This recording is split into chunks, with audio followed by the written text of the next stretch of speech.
সুপ্রভাত, শুভ সকাল বন্ধুরা। তোমরা কেমন আছো? আশা করছি তোমরা খুব ভালো আছো আর সুস্থ আছো। আমিও ভালো আছি।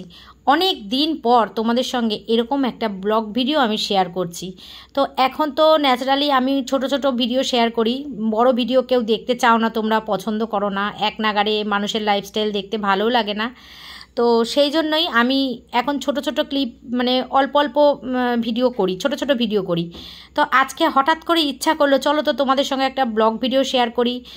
মানে সকাল থেকে রাত পর্যন্ত করিনি, যদিও আজকে ছোট করেই রেখেছি। যদি তোমরা ভালোবাসা দাও আর পছন্দ করো তাহলেই আমি প্রতিদিন একটা করে এরকম ব্লগ ভিডিও তোমাদেরকে দেব। যদি তোমরা পছন্দ করো তোমরা কমেন্ট করো, ঠিক আছে? চলো সকালটা শুরু করলাম কাচাকুচি দিয়ে। আজকে অনেক দিন পর একটু আকাশের মুখ উজ্জ্বল দেখা গেছে। এতদিন তো মুখ ভার করেছিল, এখন আজকে একটু হাসি মুখ দেখা গেছে। জানি না আবার কখন ঝমঝম করে নেমে যাবে। তো সকালে ঘুম থেকে উঠেই যা টুকটাক কাজ ছিল, জানলা টাল্লা খোলা, ঠাকুর জাগানো সব কমপ্লিট করে নিয়ে আমি কাঁচাটা দিয়ে দিলাম। আর এদিক থেকে আমার সবজিওয়ালা দাদা আসছে, তাকেই দাঁড় করাবো আর কিছু সবজি কিনবো। এ বাবা পুরো ফাঁকা সব। কি নেব? ঝিঙে কত? ওরে বাবা, ও বাজারও 70-80 টাকা কিলো ঝিঙে। জিজ্ঞাসা কত বাজারে গেছিল তো মনে? না বাজারে না, 70 টাকা এক কিলো। আর কিন্তু কিচ্ছু তো দেখতে পাচ্ছি না। আর পেঁপে দূর কিছু নেই নেওয়ার। উচ্ছে আছে কটা? না উচ্ছে নেবো না, উচ্ছে আছে। ঝিঙে নেবে 1 কিলো? 60 টাকায় নেবো এখন 1 কিলো। দেখো যে চলে না গো, না 50 টাকা শুকিয়ে যায় ঝিঙে রাখলে বেশি। 50 টাকা ঝিঙে কেনা নেই এখন। 60 টাকা দাও। ঝিঙে যে কবার আনছি সে কবার আমি ঠিক দাম বলেছি, ও দিয়ে দেবে। আমারও দাম এত হয়ে যাচ্ছে এদিকে। ও দিয়ে দেবে। হ্যাঁ লস নাকি আরো কিছু?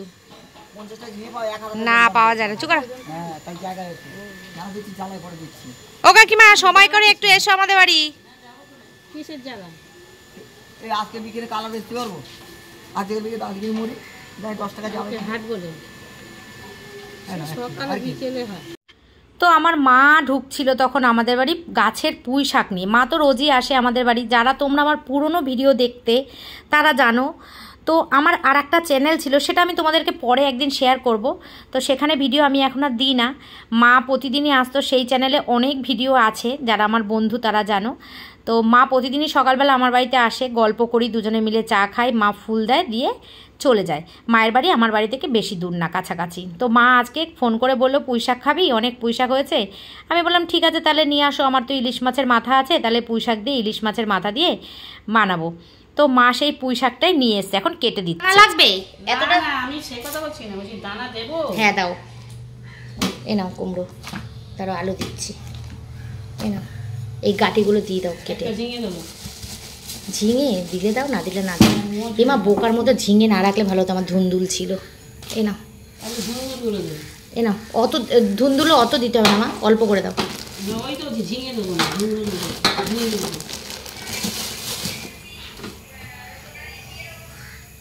দাঁড়া আলু দিচ্ছি আমি।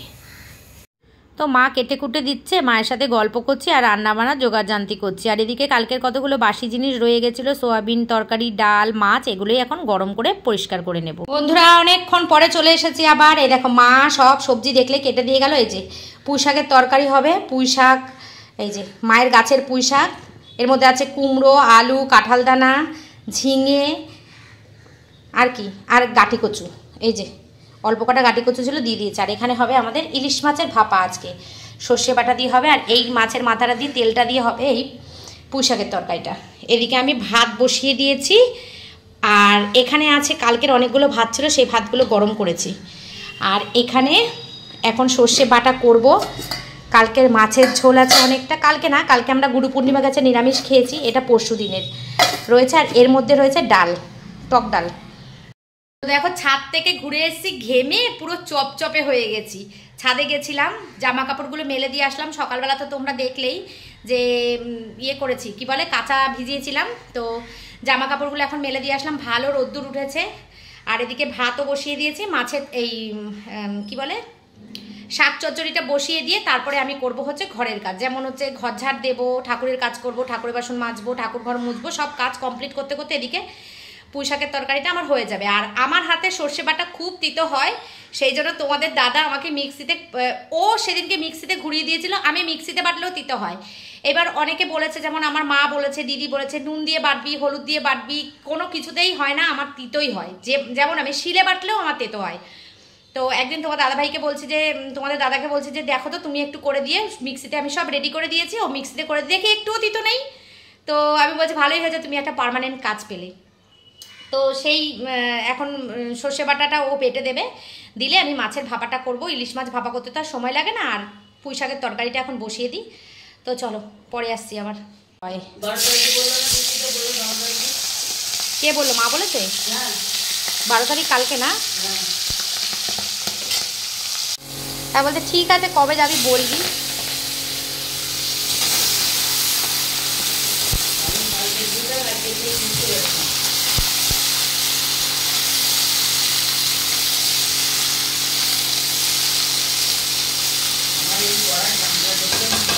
বন্ধুরা আবার বৃষ্টি শুরু হয়েছে। পরিষ্কার আকাশ দেখে আমি কটা জামা কাপড় কাচলাম, বৃষ্টি শুরু হয়েছে। দেখতে পাচ্ছ কিনা জানি না, বৃষ্টি পড়ে পুরো সব ভিজে গেল। আর কটা কাঁঠাল দানা আমি এখানে শুকাতে দিয়েছিলাম, এ দেখো নষ্ট হয়ে যাচ্ছে। কাঁঠাল দানা না রাখা যায় না বেশি দিন, করে ফেলবো কাঁঠাল দানাটা। তো এদিকে ঠাকুরের কাজ করব বলেছিলাম, এখনও হয়নি। আর এই যে জামা কাপড় সব কেচেছিলাম, দেখো সব তুলে নিয়ে এসে রাখলাম। আর এখানে বিছানার চাদর পাততে হবে, বিছানার চাদরটা পাতবো, জামা কাপড়গুলো সব ঘরে মেলবো। এখানে কতগুলো আছে পাট করা, সেগুলো নিচে নিয়ে যাব। আর এখানে হচ্ছে এখন দুজনে খেতে বসেছে, এই যে ওরা দুজন খেতে বসেছে, আমি করেছি। খেতে বসেনি, খাওয়ার মধ্যে কাজও চলছে। ও খাওয়ার মধ্যে আবার এডিট করছো? এডিট করছো?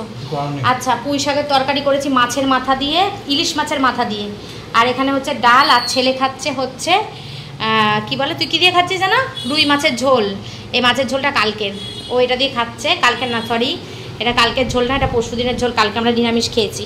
আর এখানে হচ্ছে ইলিশ মাছ রেডি করা রয়েছে। আর এখানে হচ্ছে সর্ষে আর কাঁচা লঙ্কা বাটা। এটা শুকনো শুকনো হয়েছে বাটাটা, ঠিক আছে, অসুবিধা নেই। এটা দিয়ে এখন ভাপা বসাবো, কড়াই রেডি আছে একদম। তো এখানে ভয়েস ওভার দিতে আমি বাধ্য হলাম, তার কারণ হচ্ছে পাশের বাড়ি একটা কাজ হচ্ছে, মিস্ত্রিরা কাজ করছে, সেখানে মনে হয় কোনো পাথর কাটার মেশিন কিছু একটা করছে, সেখানে খুব বাজে একটা আওয়াজ হচ্ছে, সেই জন্য আমি ভয়েস ওভার দিতে বাধ্য হলাম। এখানে তোমাদের সঙ্গে আমি কথাই বলেছিলাম। যাই হোক, এখন আমি ঘেমে চেমে পুরো একসা হয়ে গেছি। ছাদে গেছিলাম জামা কাপড় নিয়ে আসতে, এত পরিমাণ বৃষ্টি নেমেছে, মানে কি বলবো। আমার তো ওয়াশিং মেশিন থেকে 50% না 60% শুকিয়েই বেরায়। তো বেশিক্ষণ লাগে না, একটু হাওয়া বাতাস মানে দিলেই জামা কাপড়গুলো শুকিয়ে যায়। তো কি অবস্থা দেখো, আবার দৌড়ে গিয়ে জামা কাপড়গুলো নিয়ে আসলাম। নিয়ে এসে এখন বসাবো হচ্ছে ইলিশ মাছ ভাপাটা বসিয়ে দিয়েছি, সর্ষে বাটা দিয়ে একদম মানে ম্যারিনেট করেছি, ম্যারিনেট করে মেখে বসিয়ে দিয়েছি। আর একটুখানি মনে হচ্ছে জল দিতে হবে, তো একটুখানি জল আমি দিয়েছিলাম, কারণ মাছগুলো তো ডুববে, সেদ্ধ হবে এতগুলো মাছ, তাই জন্য আর একটুখানি জল দিয়ে আমি ঢেকে দিয়েছিলাম। রান্নাটা ভীষণ ভালো হয়েছিল। তো ভেবেছিলাম তেতো যদি হয়, কিন্তু না, তেতো হয়নি। তোমাদের দাদা বেটে দিয়েছিল, মানে মিক্সিতে বেটে দিয়েছিল, আমি গুছিয়ে দিয়েছিলাম, ও শুধু একটু ঘুরিয়ে দিয়েছিল, তাতেই হয়ে গেছে। তো জানিও বন্ধুরা তোমাদের আমার ব্লগ ভিডিওটা কেমন লাগলো। যদি ভালো লাগে তবুও কমেন্ট করো, যদি খারাপ লাগে তবুও কমেন্ট করো। দেখতে চাও কি চাও না আমাকে তোমরা জানিও। তাহলে চলো, আর আমার পেজ থেকে দেখলে পেজটা ফলো করে দিও, স্মাইলি সুস্মিতা। আর যদি ইউটিউব থেকে দেখো, সুস্মিতা ব্লগার ফ্যামিলি, তোমরা তো সবাই দেখছো আর অনেক অনেক অনেক ভালোবাসা দিচ্ছ, এর জন্য তোমাদের অনেক ধন্যবাদ, অনেক ভালোবাসা। তো কথা বলতে বলতে দেখো আবার রোদ্দুর উঠেছে, জানো এই রোদ্দুর উঠলে কেমন রাগ ওঠে। বৃষ্টি মানে সবে জামা কাপড়গুলো ছাদ থেকে নিয়ে আসলাম, এর মধ্যে আবার রোদ্দুর উঠেছে। দেখলে না কি আফসোস লাগে, মনে হয় কি যাই আবার মেলে দিয়ে আসি। দেখো তোমাদের সঙ্গে কিন্তু আমি অনেক কথা বলেছিলাম, কিন্তু কথাগুলো রাখতে না পারার জন্য আমি খুব মানে খুব দুঃখিত তোমাদের কাছে, যে এত সুন্দর করে কথাগুলো বলেও আবার পরে আবার ভয়েস ওভার দিতে হচ্ছে, সেটা আমার মোটেও ভালো লাগছে না। কিন্তু আমি এখন এডিট করতে বসে দেখছি খুব বিশ্রী একটা আওয়াজ হচ্ছে, যেটা তোমাদের খুব ইরিটেশন লাগবে, তোমাদের কানের মধ্যে যদি একটা বিচ্ছিরি আওয়াজ যায় না, সেটা ভালো লাগে না, আমার নিজেরই ভালো লাগছে না। তো আগে তো আমি একজন মানে কি বলবো, আমি একজন কি বলে ভিউয়ার্স, আমিও কারোর ভিডিও দেখি, দেখে আমারও সেটা ভালো লাগলে মানে সেরকমভাবেই ভিডিওটা করার চেষ্টা করি। তো যাই হোক, কি আর করব, ওই জন্যই ভয়েস ওভার দিয়ে দিচ্ছি। আর রান্নাগুলো তোমাদেরকে দেখিয়ে দিই, যে এই হচ্ছে আমার ইলিশ মাছের ফাইনাল লুক, যেটা খেতে ভীষণ ভীষণ ভীষণ ভালো হয়েছিল। আর এই মাছের ঝোল, ডাল এগুলো তো ছিল, আর পুঁই শাকের তরকারিটা খেতেও খুব ভালো হয়েছিল, যেহেতু মায়ের গাছের সার ছাড়া পুঁই শাক খুব খুব টেস্টি হয়েছিল। ডাটাগুলো চিবাচ্ছি, এত স্বাদ, ডাটাগুলো খুব ভালো হয়েছিল। তো মা সবে সবে হয়েছে ডাটাগুলো, মা আরও অনেক দেবে, অনেক পুঁই শাক আমি খেতে পারবো রান্না করে। তো যাই হোক, দিনটা খুব ভালোই কাটালাম। তোমরা সবাই ভালো থেকো, সুস্থ থেকো, নিজের শরীরে খেয়াল রেখো। তো আজকের মতন টাটা বাই বাই করে দেব। পরে আবার তোমাদের যদি ভালো লাগে আমার ভিডিওটা, তাহলে আমি আবার, তোমরা কিন্তু অবশ্যই কমেন্টে জানিও, আমি অনেকবার বললাম তোমাদেরকে, তাহলে আমি এই ভিডিও আবার বানাবো। আর না হলে যেমন ছোট ছোট ভিডিও শেয়ার করি সেটাই করব। চলো টাটা।